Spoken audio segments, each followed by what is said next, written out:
É ao vivo, né? Nós estamos retomando aqui a entrevista, tivemos um problema técnico aqui e a entrevista foi cortada. A gente está retomando aqui com o prefeito. A gente falava sobre o ministro Paulo Guedes, né? O senhor queria só concluir. Eu estava dizendo assim, da minha admiração intelectual por ele, e ao mesmo tempo da impressão que me passa de que tem dois Paulo Guedes. Um que fala para a bancada que vai resolver a questão da Zona Franca justamente da mais perigosa das reformas para nós, que é a reforma tributária, e tem o Paulo Guedes que recebeu, e tem o Paulo Guedes com os seus assessores principais dentro do Supremo, procurando dar explicações aos ministros, no sentido de fazer, de criar um clima de derrota para o pleito da Zona Franca, que é o de permitir que as empresas que compram, quando forem vender os produtos acabados, elas possam se ressarcir do imposto do IPI, Imposto sobre Produção Industrial, não é? Produtos industrializados, é isso, o IPI. Então, eu queria saber qual é o Paulo Guedes que está valendo, enfim. Mas o fato é que a verdade aparece. Eu estava dizendo que o IVA, Imposto sobre Valor Agregado, ele pode, inclusive, ser um bom imposto. Agora, ele não tem no corpo dele a flexibilidade para dizer assim, a alíquota para São Paulo é essa, a alíquota para o Amazonas é essa. E o Paulo Guedes sabe disso.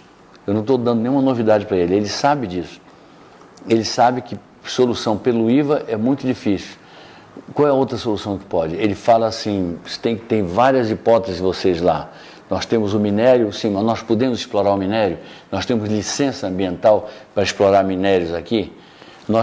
Ele fala, nós temos a biodiversidade. Então, por que o governo não põe para funcionar o Centro de Biotecnologia da Amazônia de verdade, para nós virarmos uma super Costa Rica que vive da sua biodiversidade? Tem o turismo. Por que então não se estrutura uma política nacional de turismo? Ou será que vai ser com o dinheiro daqui, com os minguados recursos dos empresários daqui? Ou vai ter um grande plano de financiamento ao turismo? Vai haver intervenção do governo nas passagens aéreas que são caras? Por que no Trip Advisor, que é é o principal agente de viagens do mundo, por que nesse site nós somos o 15º destino mais procurado, mais visualizado, que desperta mais curiosidade? E, no entanto, as pessoas não vêm para cá nessa mesma proporção. Por que não vêm? Não vêm porque não tem estrutura hoteleira suficiente, porque não tem tido uma política sistêmica nacional. Não estou dizendo que a culpa é só do governo que entrou. Eu estou dizendo que o governo que entrou também não incluiu como sua prioridade isso aí. A culpa é de outros governos. Nós não temos uma infraestrutura turística que acomode o turista para valer. É muito caro chegar aqui. As passagens são absurdas. O presidente deveria lutar para nós termos a nossa rota para a Europa reaberta. Nós estávamos já quase conseguindo uma para Madrid, envolvendo Lima, Manaus, Madrid, e isso morreu quando morreu a nossa linha para a TAP, até porque não houve um incentivo de ICMS sobre o diesel no governo Melo. Isso aí prejudicou bastante, foi decisivo para que Belém, que é uma praça menor que Manaus e que rende menos para a TAP do que nós, a TAP hoje reconhece que foi um erro. Esteve aqui um sócio da TAP outro dia conversando comigo e reconheceu que deveria ter insistido em Manaus. Mas o fato é que são tantos polos potenciais nossos que eu diria para o ministro que é muito bom a gente pegar o médio prazo e o longo prazo e fazer esses polos. Mas no curto prazo, ministro, olhando, se eu pudesse, se eu estivesse me ouvindo, eu lhe diria, no curto prazo nós só temos a Zona Franca. Se a Zona Franca for mais arranhada, se a Zona Franca for mais desmoralizada, se a Zona Franca depois da sua declaração, ministro, lá no Globo News, eu duvido que o investidor venha para cá para investir na Zona Franca de Manaus. Eu duvido, ficou em dúvida se a Zona Franca vai continuar. Quem já está aqui, continue com seus projetos de ampliação e de investimento, se o ministro demonstra claramente as suas restrições à Zona Franca de Manaus. Eu estava te contando que o professor Márcio Roland, que é da mesma formação inicial do ministro, ele é da Fundação Getúlio Vargas, da mesma formação inicial do ministro Guedes, ele disse, quando eu pedi para assistência no seminário do Correio Brasiliense, eu pedi para assistência fechar os olhos um segundo, eu usei a voz mais hipnotizadora que eu possa ter, usei e disse, olha, imaginem como seria a Zona Franca se ela fosse da Alemanha, como seria a Amazônia, como se ela fosse território alemão. Qual seria o tamanho da prioridade que um país como a Alemanha daria à região mais rica, potencialmente mais futurosa do país? Abram os olhos, depois de terem feito esta visão. Aí o professor Roland me interrompeu e disse, prefeito, sabe por quê que não ligam para a Amazônia? Porque de cada 100 economistas brasileiros, tirando-os da nossa região, de cada 100 economistas brasileiros, 110 nunca pisaram na Amazônia. Essa é a verdade. Hoje, a Andréa Sadi, na Globo News, eu estava vendo de manhã, ela entrevistando, ela encurralou o ministro, com muito talento, encurralou o ministro do Meio Ambiente. Inclusive, quando perguntou a ele como é que ele consegue ser ministro do Meio Ambiente se ele nunca pisou na Amazônia. Se meio ambiente é Amazônia, como é que ele não...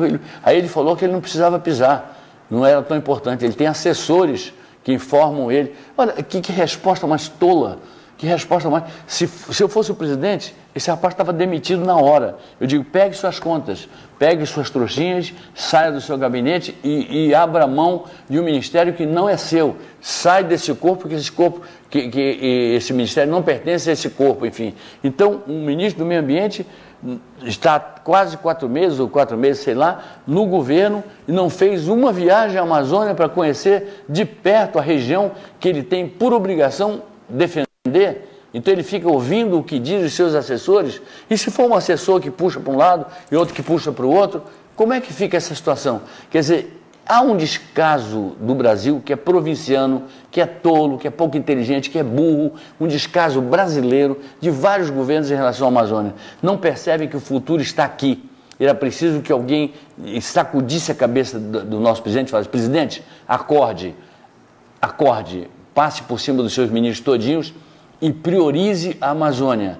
E dentro da Amazônia, priorize o estado do Amazonas, priorize a capital da Amazônia brasileira, a capital da floresta amazônica, que é Manaus. Priorize e perceba que o futuro está aqui. Aqui está a biodiversidade, aqui está a água, aqui estão os minérios. Nos diga o que a gente pode explorar e com que recurso. O que está aberto de crédito para nós? Como é que a gente organiza uma visão sistêmica de turismo? Como é que a gente faz tudo isso? Olha, ministro, é preciso a gente ter muita paciência para ouvir certas coisas, porque eu tenho certeza que o senhor recebeu de maneira muito educada a bancada do Amazonas, que o senhor é um homem educado. Agora, enquanto isso, o seu pessoal estava no Supremo trabalhando contra a Zona Franca de Manaus. Então, essa história de a gente ter o lado A e o lado B na face, não é uma coisa muito legal. Eu só tenho esta cara. Até porque, como vocês sabem, eu sou feio. Se eu pudesse ter 2 caras, eu ia trocar minha cara pela do Brad Pitt. Eu não ia ficar com essa. Eu ia ficar com de alguém mais bonito do que eu, enfim. Então tem que ter uma cara só. E com uma cara só, a gente tem que falar o que a gente tem de verdade dentro da gente. E claro que a nossa verdade está sujeita a contestações, está sujeita a tudo, mas a nossa verdade é uma verdade que tem que ser defendida. E que outros apresentem as suas verdades. Mas que apresentem as claras. Não é assim, vou aturar a bancada do Amazonas durante X minutos, e depois eles vão sair sim rindo, e não são tolos, não saíram rindo, que certamente não saíram rindo, quando nós temos aí todas as dificuldades. O que o ministro quer é aprovar a reforma da Previdência, que eu acho justo aprovar a reforma da Previdência, com certas mudanças para corrigir certas injustiças sociais muito graves. Então ele não tem que esperar esse trilhão e 100 bilhões em 10 anos, porque não é possível ele penalizar o pescador, ele penalizar o pobrezinho que nem vive os 65 anos de idade, a mulher que lava roupa na beira do rio, ele não tem certas injustiças que têm que ser corrigidas. Mas eu sou a favor da reforma da Previdência, porque se nós não a fizermos, o Brasil vai à falência. Isso o ministro sabe que, nesse ponto, tirando os exageros que tem na proposta, eu sou a favor da reforma. Na reforma tributária são outros 500. Eu sou a favor da reforma tributária, mas é preciso achar realmente um engenho que preserve a Zona Franca. Mas não é preservar a Zona Franca só no seu, porque ela é constitucional, nós temos direito à vida até 2073, mas e se o ministro resolver, por exemplo, antes da reforma, resolver baixar o IPI, baixar a tributação de IPI para os outros estados? Nós perdemos completamente a condição de competitividade.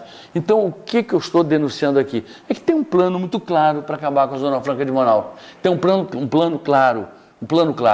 É uma equipe de pessoas muito sábias, muito boas em economia e que tem a ideia de que zonas francas não são coisas boas para a economia. Então, essas pessoas defendem suas ideias com argumentos que são argumentos técnicos, mas que não são argumentos que entendam a importância estratégica para o mundo que a Zona Franca tem quando ela protege a floresta, protege a segurança nacional, que protege o meio ambiente, protege a nossa diplomacia e protege a gente de tensões militares internacionais. Então, se os ministros pudessem falar a verdade, eu agradeceria, porque nós estamos vendo um governo que tem muitas pessoas valiosas, General Santos Cruz, General Augusto Heleno, o vice-presidente é uma pessoa extremamente competente, tem demonstrado isso. Eu tenho esperança que o presidente Bolsonaro acorde e realmente lidere o seu governo. Agora, comece por demitir o ministro do Meio Ambiente, porque o ministro está há 4 meses no governo e disse hoje para Andréa Sadi no Globo News que não veio à Amazônia, nunca esteve na Amazônia. Então eu pergunto ao presidente, qual foi o critério para nomear esse ministro? Qual foi o critério para nomear um ministro de Meio Ambiente que não conhece a Amazônia? E que disse depois, pior ainda, que não precisa de vir à Amazônia porque tem os assessores dele que falam no ouvido, falam no outro. Ministro, pelo amor de Deus, meu pai me falava o seguinte, meu filho, não tenha medo de homem, de mulher, nem de lobisomem. Agora, tenha medo do ridículo. Que o ridículo mata, o ridículo acaba. Então a gente tem que evitar o ridículo. A gente tem que ser, vamos enfrentar mulher, homem e lobisomem, mas não podemos enfrentar o ridículo derrota qualquer um. Prefeito, pelo adiantado da hora, eu vou encurtar, eu tinha mais questões aqui para tratar com o senhor, mas... Eu estou às suas ordens. Eu vou encurtar pelo adiantado da hora, mas eu queria falar o seguinte, já tem pesquisas na praça, eu sei que a maioria dessas pesquisas que estão fazendo sondagens eleitorais para 2020 são objetivos claros ali, quando deixam alguns de fora, colocam outros em evidência e tal. O que eu quero saber é como é que o que o senhor vai fazer durante a eleição de 2020 e depois da eleição? Olha, sabe que eu sou... Porque o senhor só tem a chance de se candidatar a vereador, né? Não, nem isso. Eu tenho porque eu vou ficar até o final do governo. Eu não me candidatei a vereador porque eu comecei minha carreira como deputado federal. Então seria assim uma coisa... Não que eu rebaixe os vereadores, ao contrário, é uma carreira muito nobre e vários deles viraram deputados federais, senadores. Eu posso citar a senadora Vanessa Graziotin, o senador Jefferson Pérez, o senador Fábio Lucena, o senador Evandro Carreira, o senador Plínio Valério, enfim. Então é muito honroso ser vereador. Só que calhou de eu ter chance de começar como deputado federal e eu fiz isso. Então eu não daria esse passo porque seria visto como demagógico, enfim. Eu teria que deixar o governo e eu tenho um projeto de 8 anos de governo, os primeiros 4 anos, 18. E é aí que eu espero que as pessoas me julguem. Depois do dia do meu 8º ano destes 2 governos que estou fazendo. Então, em relação à eleição, Valmir, eu sou muito compartimentado. Na minha vida eu sou compartimentado. Eu tenho dificuldade de tratar de 2 assuntos ao mesmo tempo. Eu tenho dificuldade estou assim... minha mulher falou uma coisa importante para mim hoje, que eu nem pude ouvir direito, depois eu fui ouvir o que ela queria, porque eu estava vendo uma resenha sobre as possibilidades da Zona Franca no Supremo Tribunal Federal na votação de hoje. Então, depois eu disse, pô, meu irmão, por favor, o que você estava falando que agora eu estou podendo prestar atenção. Eu não sei ficar, tem pessoas que são assim, olham tudo e observam tudo, eu não sou assim. Eu sou de me concentrar, de me focar numa coisa e procurar resolver aquela coisa. Então, eu não tomo o menor conhecimento dessas pesquisas, o menor conhecimento de quem está na frente, quem está atrás, não tomo o menor conhecimento porque eu sinto que se eu me engajasse numa eleição, começasse a me preocupar com isso, eu iria acabar sendo arrastado por esse caudal e acabar sendo afogado por esse rio. Meus planos de fazer tantas obras, investir neste ano mais de R$1 bilhão, vamos investir neste verão, outro bilhão, se Deus quiser, no outro ano, graças à organização financeira da prefeitura. E quando as pessoas falam, se você me permite, a cidade está cheia de buracos. Inverno sempre os buracos aumentaram, mas as pessoas sabem também que nós, das 16 mil ruas, nós já visitamos 12 mil. Ninguém nunca recapeou tanto quanto nós, ninguém nunca tapou tanto buraco quanto nós, ninguém nunca investiu tanto em novas pontes, que as pontes que nós temos aí de Gabião, elas eram muito boas na época, para o tráfego que Manaus tinha, eram todas elas, e foram muitas delas feitas no governo do Alfredo. Então eu não critico, ao contrário, elogio. Agora, hoje está na hora do concreto. Então as nossas pontes são bonitas, as nossas novas pontes são bonitas por fora, a gente vê, pô, ponte bonita, que capricho. Ninguém se dá o trabalho de ir lá embaixo para dar uma olhada de baixo para cima e saber o que sustenta aquela ponte. É muito concreto mesmo. E nós temos as pontes, todas elas assim. Muito perigo, perigo médio, pequeno perigo. Então a gente está fazendo assim, a gente está substituindo as mais perigosas para depois descer para as médias e depois descer para as que têm pouco perigo, mas o destino de Manaus é trocar o Gabião por as pontes de Gabião, pura e simplesmente de Gabião, porque o Gabião a gente ainda utiliza em muitas coisas, mas pura e simplesmente de Gabião, trocá-las por pontes de concreto, enfim. Então, você não sabe nem a chance que você me dá, uma chance importantíssima de eu poder falar muito abertamente e com muita sinceridade sobre tantos temas, e eu espero estar assim, não sendo maçante para os seus telespectadores. Eu queria só insistir nessa questão da eleição, porque é o seguinte: depois de cumprir esses 8 anos de mandato, o senhor certamente teria vontade de deixar alguém da sua confiança como sucessor.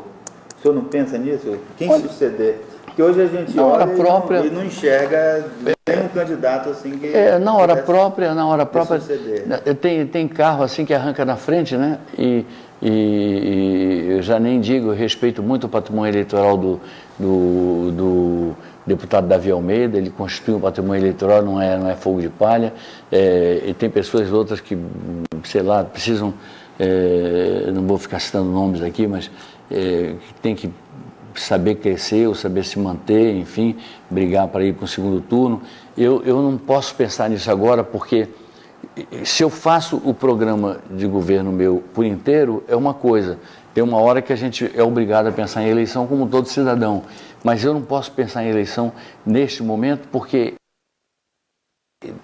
meus projetos, ninguém que vem aqui fala em eleição, nenhum candidato aqui vem falar comigo, ninguém, é um assunto assim morto aqui na prefeitura, proibido aqui na prefeitura, porque eu quero concluir o meu período de 8 anos de governo e mostrar para as pessoas que todo o sacrifício fiscal que a gente fez, todo o sacrifício que a gente fez de recuperação da Previdência, que tudo isso redundou em crédito para nós termos dinheiro em tudo que é banco que a gente quiser e ao mesmo tempo dinheiro próprio, 300 milhões de reais anuais para a gente investir no que a gente quiser investir, no que for prioridade de Manaus. Por isso que eu digo, eleição assim é importante, é um fato importante, que em algum momento todo cidadão tem que se voltar para escolher o seu candidato. Agora, o que eu desejo mesmo, se você quiser um perfil de candidato, eu quero um candidato que seja responsável fiscalmente, que não estrague o trabalho que nós estamos fazendo, de Manaus ter tanto crédito, nunca teve tanto crédito na vida dela. Manaus hoje é respeitada e acatada pelo Banco Mundial, pelo Banco Interamericano de Desenvolvimento, pela Comissão Andina de Fomento, pelo Banco do Brasil, pela Caixa Econômica, pelo BNDES. Esse pessoal está todo aberto para nós, porque Manaus se tornou um tomador de empréstimos empréstimos valiosos para nós, com carência, com longo prazo para pagar, com juros privilegiadíssimos e ocupando um pequeno espaço da nossa enorme capacidade de endividamento, que ela é muito grande, e esse empréstimo para o desenvolvimento. Eles sabem que nós somos bons pagadores e tudo que eles esperam é que venha um bom pagador, que não venha alguém com ideias mirabolantes, com ideias que choquem. A gente segue uma rotina. Então, meu candidato ideal é aquele que tiver compromisso com o ajuste fiscal, com a responsabilidade fiscal e que saiba melhorar a qualidade dos gastos cada vez mais e saiba melhorar a qualidade do investimento. Não investir no que não é importante e não gastar no que é tolice. E cada vez gastar menos no custeio para fazer sobrar mais dinheiro para o investimento. Para mim, essa é a fórmula que faz um bom gestor. E o que o senhor pretende fazer depois do mandato? Eu vou te contar uma coisa. A primeira providência minha, eu fui aos médicos. Os médicos me recomendam operação imediata no meu joelho direito, por causa do esporte que eu praticava. Eu tive 3 cirurgias no joelho direito, tem uma no joelho esquerdo que não me perturba, o joelho direito me perturba muito, nesse momento ele está muito inchado, porque eu fiz corrente russa, eu fiz ginástica uma vez ontem, mas fiz corrente russa 2 vezes, e as 2 vezes não foram produtivas, porque cansaram a minha musculatura, enfim, da perna. Então o que eu estou fazendo? Estou fortalecendo a musculatura em torno do joelho, o mais que eu posso, porque embora os médicos não acreditem que eu possa prescindir de uma nova cirurgia, eu vou fazer essa nova cirurgia. Mas vou fazer essa nova cirurgia porque, graças a Deus, eu não tenho artrose. Há um espaço muito grande, quando a gente olha a radiografia, a gente vê que tem um espaço muito grande entre uma coisa e outra. E então eu não estou ferro com ferro ali, então não me parece que seja um caso para algo que eu detestaria ter que fazer, que seria uma prótese, mas o meu joelho é muito complicado. E vou lhe dizer uma coisa, dos 4 ligamentos que cada joelho tem, no meu joelho direito só funciona um, só tem um. O resto é musculatura em volta dele, que me faz andar, que me faz sentar, que me faz ver obra, que me faz tudo. Quando eu vou para a obra, eu coloco uma tornozeleira que realmente me dá uma estabilidade muito grande e eu não posso ficar com ela o dia inteiro. Então, quando acabei a vigília da obra, eu dou um jeito de arregaçar a calça e tiro a tornozeleira para evitar inchaço no joelho. Faço gelo 4, 5 vezes por dia para diminuir o edema, enfim. Quando o edema está demais, o médico vai e retira líquido daqui, um líquido amarelo que parece urina, retira um líquido do meu joelho para que eu possa, para dar aquele alívio. No dia em que ele faz isso, no dia seguinte eu não posso fazer ginástica, enfim, mas o meu primeiro projeto é botar o joelho em dia e depois pensar mesmo se eu posso me internar numa universidade, até brasileira mesmo, mas eu já estive em outras universidades estrangeiras, enfim, e estudar, me reciclar, dar um tempo. Eu mereço, assim, depois de tudo isso, um ano, assim, sem me despreocupar de Manaus, mas um ano, assim, que eu coloque tudo que é mazela minha em dia, minhas mazelas físicas, psicológicas, tudo em dia, para que eu possa depois pensar no futuro. E pensar no futuro significa, ou seja, exatamente me dando um tempo de um ano, né? Começando por essa famosa cirurgia no joelho direito, que ainda vai ficar um joelho bonitinho, novinho, em folha. Eu tenho esperança na medicina. Então, meu primeiro projeto é consertar o meu joelho. Candidatura futura a gente não sabe. Vamos ver o que vai acontecer. Vamos ver o que o povo diz do governo que eu fiz, vamos ver o que acontece, vamos ver a minha disposição. Porque eleição é assim, depende de o eleitor querer. Se ele não quiser, quem insistiu na última eleição e não estava bem, ficou, né? Não ficou, ganhou um outsider, né? Que tem muitas dificuldades pela inexperiência dele. Eu converso muito com ele e converso com ele assim de maneira muito fraterna, procurando ajudá-lo no que eu sei, no que eu posso saber. Não sei o quanto que ele me ouve, enfim, mas eu sei o quanto que ele ouve o que eu digo. Então eu desejo todas as felicidades ao governador Wilson Lima, que não teve uma carreira, ele foi para governador, foi um fenômeno que correspondeu ao fenômeno Bolsonaro, a uma época de fenômenos, e nem todos os fenômenos deram certo, né? Então a política, isso aí valeu porque a política vai voltando ao normal. Não vão mais olhar a carteira de identidade da pessoa para saber que idade tem, porque senão na próxima eleição é o candidato meu neto. Meu neto tem só 12 anos, então com 12 anos ele seria um ótimo presidente da República, um ótimo governador, um ótimo prefeito, porque 12 anos de idade, você não pode apontar nada nele, enfim, e obviamente que eu estou fazendo esse exagero para mostrar que a gente não pode julgar as pessoas pelo tempo que elas têm na vida pública. Eu tenho 40 anos na vida pública e tenho orgulho deles, porque nesses 40 anos eu defendi muito a Zona Franca de Manaus, defendi muito este país, consegui um nome nacional, como prefeito aqui eu fiz o meu trabalho aqui, não tem hora, as nossas audiências têm início para começar, mas não tem hora para terminar. Então eu te digo, Valmir, que eu não penso em política agora, eu não penso em eleição agora, quem sabe depois de... Vamos dizer assim, quem vai dizer o que eu posso ser e o que eu não posso, é um pouco minha família, é um pouco o meu estado de saúde, que hoje é muito bom, ele é ótimo, graças a Deus. Eu me curei mesmo de um câncer de próstata que me assustou muito na hora, mas foi só um susto. Hoje eu nem sei quando é que eu tenho que fazer o próximo PSA, me esqueci, porque o meu PSA está 0,000 não sei o que, está muito bom.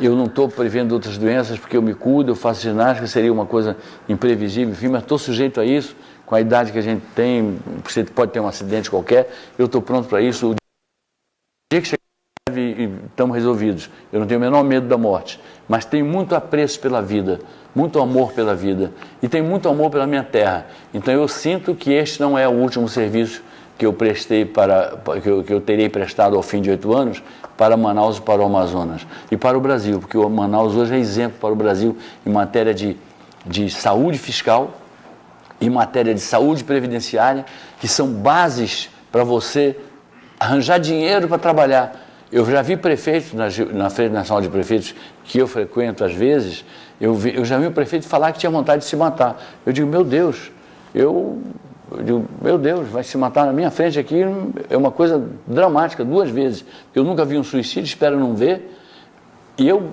com as minhas contas todas em dia, com tudo certinho, com tudo meu pago, eu dizendo, puxa vida, as pessoas um dia vão reconhecer esse trabalho e tomara que quem venha depois seja alguém afinado com isso. Não precisa ser do meu lado, pode ser do meu lado ou não, mas afinado com isso, porque estragar e voltar àqueles tempos do populismo, eu resolvo, o negão faz, o fulano acontece, mas acabar com isso, é fazer o que tem que fazer na economia, o que tem que fazer na gestão, procurar ter uma gestão enxuta, uma gestão que maximize os investimentos e melhore a qualidade dos gastos. Esse para mim é um segredo que é um segredo de polichinelo que todo mundo deveria saber mesmo, de um bom gestor, de um gestor que tenha responsabilidade com a lei de responsabilidade fiscal e responsabilidade com os seus governados. Eu tenho muito orgulho de governar Manaus e tenho muito prazer em governar essa cidade.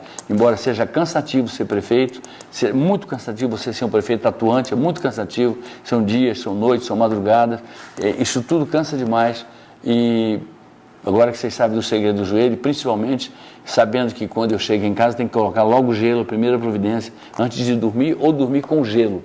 Então, mas eu tenho, de todos os cargos que eu ocupei, eu fui ministro-chefe da Secretaria-Geral da Presidência da República, eu fui deputado federal e senador durante 20 anos, 20 longos anos, fui o principal dirigente do meu partido por 3 anos, foi em 1996, foi quando o meu partido conseguiu o maior número de prefeitos, graças ao trabalho que se fez ali. Eu fui, antes disso, fui primeiro vice-líder do PSDB, antes disso, depois fui líder de governo 2 vezes, líder de governo, ministro, líder de governo de novo, líder da oposição ao presidente Lula por 8 anos, 8 anos, quando todo mundo silenciava, o homem era um semideus, a minha voz não calou, o tempo todo, e inclusive, Zona Franca, porque do jeito que eu falei do Bolsonaro, parece que eu sou Lula. Eu não sou Lula, não. Vamos explicar as coisas.